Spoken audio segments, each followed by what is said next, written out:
Hello everyone, it's me Claire, and in this video we will be talking about the basic needs and school supplies to buy for the upcoming medtech freshies enrolling in dlsmhsi. If you're planning or enroll ka na sa HSI as an upcoming medtech freshie, well, this video is definitely for you. Disclaimer, all the stuff that I'll be mentioning is just based on my personal experience and based on the school or subject requirements given by our professors. Starting off with the basic college needs.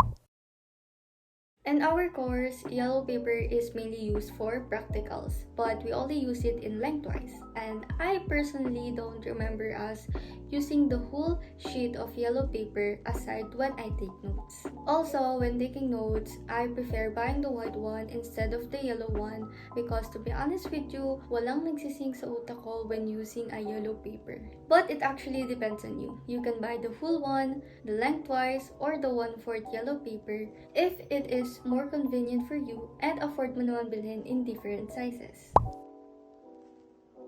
Fillers are used as a quiz booklet for the major subjects. The color will depend on your professors, so it's either you wait for the orientation or in advance you buy 2 sets of fillers in assorted color. During our time kasi, grabe yung ubasan ng notebook fillers both in physical and online stores. Pero why 2 sets? 2 sets because the major subject is divided into 2, one for lecture and one for laboratory. Plus, they do not share the same professors, kaya magkaiba rin ang quiz notebook na gagamitin, but it should be in the same color. Don't worry if you won't be able to use the other colors kasi you can still use it in second semester and sa next school years mo in HSI. What if I use the pink colored filler in first sem and need ko ulit ng another pink filler for second sem? Well, it's either you buy another set or you can cover it with a colored paper na lang para hindi sayang yung other colors na hindi mo naman nagamit. In taking notes, it will be your personal choice. It's either you take notes digitally using your iPad and Apple Pen or your laptop, or you can take notes with a pen and a paper. In my case, I take notes digitally with GoodNotes 5 app because for me, it has a lot of advantages. But later on, we will be answering the question, is it really necessary to have an iPad or laptop when studying in dlsmhsi? So watch this video till the end because it might help you decide. But going back, I suggest you to buy refillable notebooks so you won't have to bring lots of different notebooks in your backpack because you can separate the different subjects using divider tabs. Plus, it is more convenient to write when you can remove the paper from the binder and lay it on a flat surface. Clipboard is also used during quizzes in lab rooms because the professors won't allow you to use the table because siksikan kayo sa dalawang long tables. So basically, this will serve as your table or patungan ng quiz booklet during your quizzes. We all know that IT pictures is very essential when the classes start. But in my case, only one professor has required us to use this for the recitation. So we use this for our laboratory ID and in filling a personal information sheet. It is mostly used in second semester because the majority of the subjects have computations like mathematics in the modern world, community and public health, organic chemistry, and general chemistry. For this, I recommend you to buy the Casio Scientific Calculator FX991EX because it has the modes that you will surely need. Now let's hop into the writing essentials. I suggest you to buy multi-pens kasi it is less hassle than buying separate gel pens. But it also depends on what you prefer as long as you have a red ink pen and a black ink pen. This is mostly used and also required during quizzes because they have this rule na no or wrong colored quiz booklet, no pens, or no clipboard minus sa quiz or 0 sa quiz.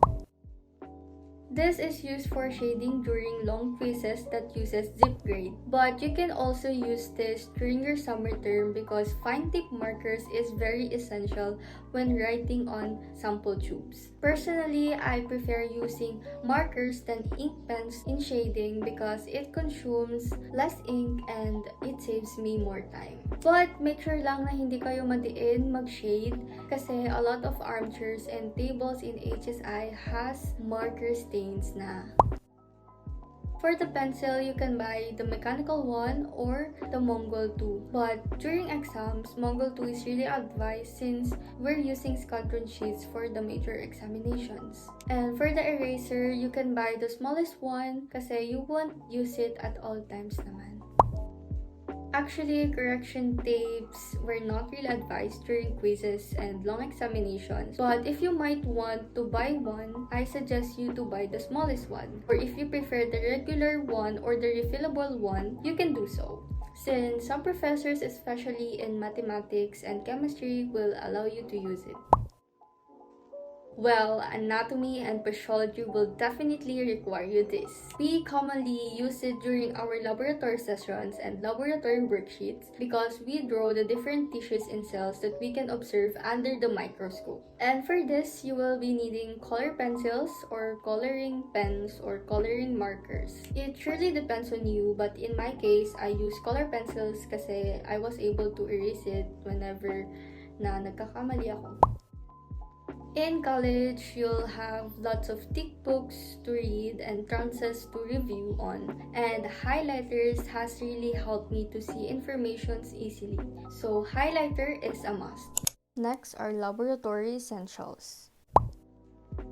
If your school lab gowns were not yet distributed, you should buy one. It is advisable to buy the one with 3/4 sleeves or long sleeves since you will be handling harsh chemicals during your organic chemistry. In this, I prefer the lab glasses, but if malabo yung mata mo, you should go with goggles. But sometimes, depending on the professor, if they're kind enough, well, they won't require you to wear protection glasses or goggles na since you have your graded glasses on. But you have to be very extra careful since the chemical might still go into your eyes kasi open yung glasses na suot mo. Well, this is a must kasi you will be handling acids and hot chemicals. Some professors will require this, but in our case, ponytails were enough. Depends on the professor, but during laboratory sessions, closed shoes should be worn at all times. Lastly are the extra essentials that you might need or might help you to stay organized. In this, you can use physical or digital planner, but I personally prefer the physical one kasi I can be less distracted than having it digitally. Since we're dealing with thick books with lots of chapters, book tabs are very essential. Lalo na't you won't read the textbook once, but you'll have to read it several times because you'll have lots of topics in every term and cover to cover ang exams pag finals in every semester. Now, for the question and answer portion. So, the question is it really necessary to have an iPad or a laptop when studying in dlsmhsi? The answer is yes, and here's why. Number 1 is you'll have to access your ILS Cloud at all times. ILS Cloud is the Learning Management System or LMS of dlsmhsi in which you can access your school assignments, task deadlines, lecture notes, lecture videos, and more. Second is you'll have to access your student portal for school payments since the cashier no longer accepts on-site payments. Number 3, grades can only be seen on the student portal. Number 4, you can use it as a note-taking device, so you won't have to bring lots of notebooks or printed trances with you during your on-site classes. Number 5, you can easily airdrop notes and lecture materials between you and your friends or classmates without needing an internet. And number 6, you can collaborate with your classmates online when doing your paperworks using Google Docs, Microsoft SharePoint, and etc. But if you don't have a budget for an iPad, it's okay as long as you have a laptop or a phone that can do the different tasks that you'll need to do.